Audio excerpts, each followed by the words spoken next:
Hello dear friends, welcome to our history class. I hope you already have finished the first two chapters of our textbook. Therefore, we are going to get into the third chapter, which is Jainism and Buddhism. I am sure you must have heard about Jainism and Buddhism from various sources. You must have read about it, or you must have heard about it from speeches or TV shows, from some resources, right? Yes, because Jainism and Buddhism are part of Indian culture and Indian history. So, this is not something new to us, but in this chapter we are going to learn how these philosophies, Jainism and Buddhism, emerged in India, how it emerged, when it was emerged. All these things we are going to learn from today's class. I am sure you must have learned about Vedic period in previous classes. And in later Vedic period, people started using iron, right? Iron is a very strong metal. Using iron, people started cultivating much more broader areas of lands. People started using much more sophisticated tools and technologies, right? And people started engaging in wars also, wars for land, wars for wealth, right?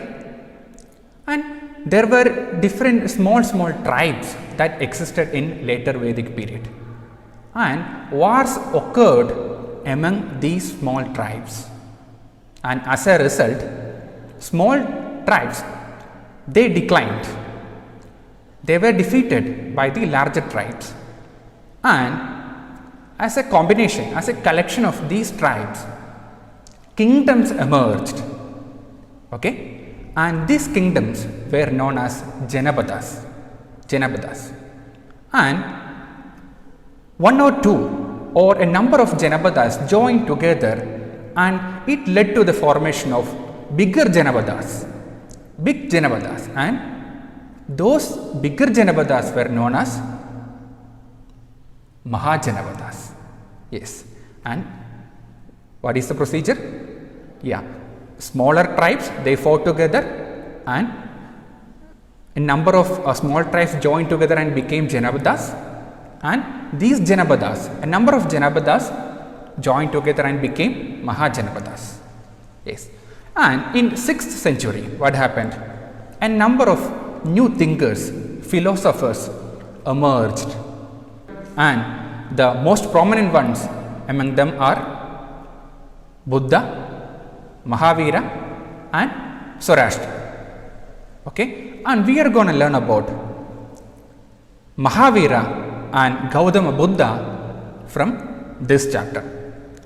What was the kind of philosophy that they propagated? What was its significance?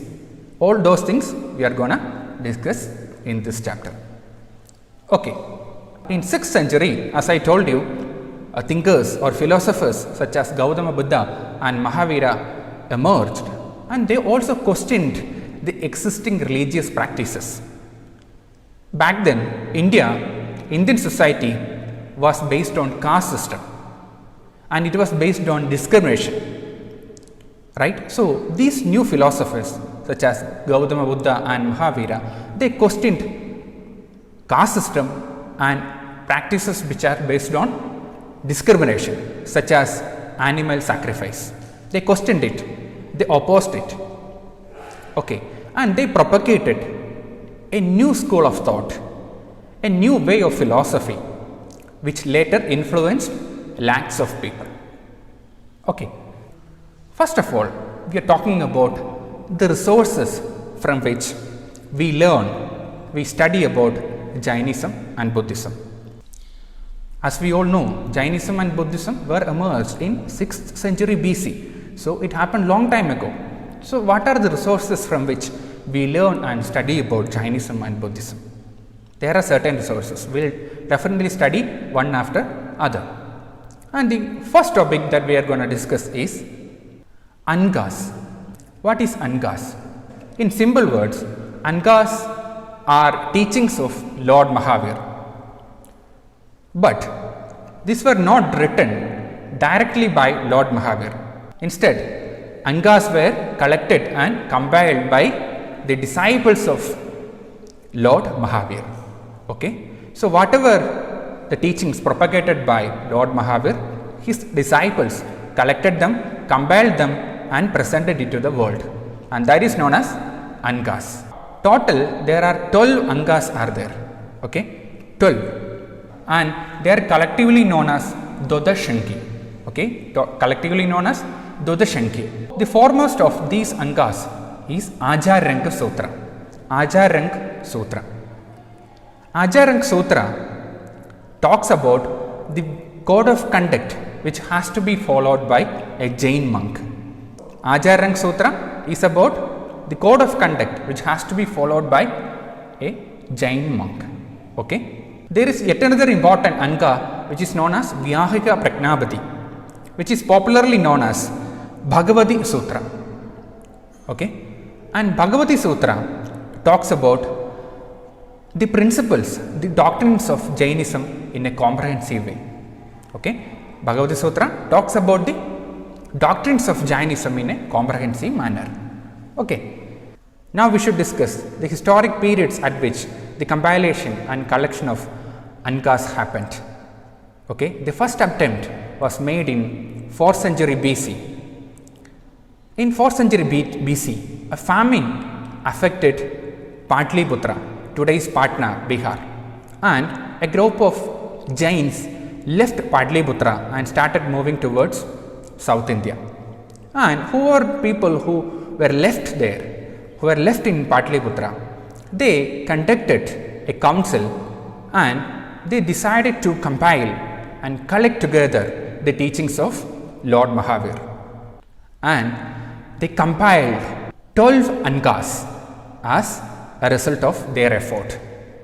Okay, that happened in 4th century BC, and another one happened in 5th century or 6th century AD. Okay, there is a huge gap between 4th century BC and 6th century AD. Okay, that we need to notice carefully. Okay, the second council which happened in 6th century was in Vallabhi, Gujarat. Okay. A final collection of the scriptures was made for the first time in Ardhamagadi Prakriti language. The Angas are regarded as the most important parts of Jain doctrines. It talks about the rites of the religion, its philosophy, the principles it put forwards, and so on. So, as far as Jain religion is concerned, Angas are very important. Okay. Okay, students. What are the major things that we discussed today? We discussed about later Vedic period, discovery of iron, and using iron, people started cultivating larger areas of lands, and people also were engaged in wars for acquiring lands and wealth, right?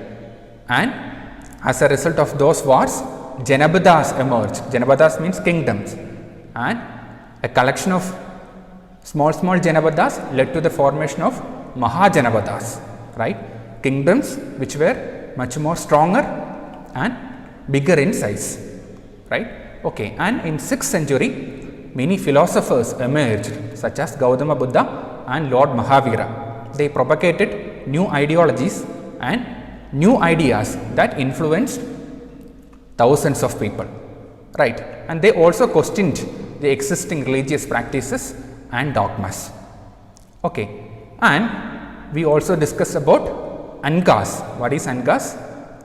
The collection of teachings of Lord Mahavira, right, which were collected and compiled by the disciples of Lord Mahavira, right. So, as far as Jain religion is concerned, Angas are very important because it contains its doctrines, its principles and philosophy, right. Okay, we will discuss the next topics in coming class. Okay, till then, take care, goodbye.